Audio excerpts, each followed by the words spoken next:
begraafplak is misschien net de eerste locatie dat je denken bij het woord Christtraditie. Maar Dick Jansen van Burgum had zien in de eerste onzet dienen voor een nieuwe landelijke traditie op Christjoen. Ljochtjes op oorlogsgraven.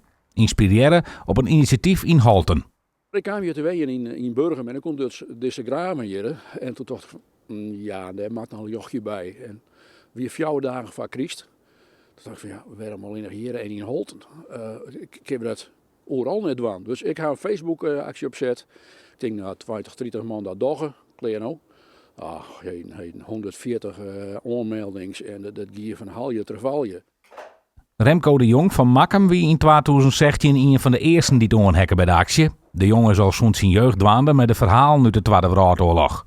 En de Christactie paste dan ook precies in zijn stretchje. Nou, ik vind gewoon dat het maar een lietsdenkje wat wij doen voor dat in vergelijking met dat we die meesten dingen hebben die het hoofd lezen. En het mag net weten worden. En het is altijd een goed gevoel over de christen van de meesten die erbij zijn. Het initiatief van Jansen uit Burgum begon met 140 locaties, maar intussen worden al 26.000 graven in het lucht gezet. Ik internationaal, België doet er heel zo doen. Er is nu ook in Liverpool in Engeland.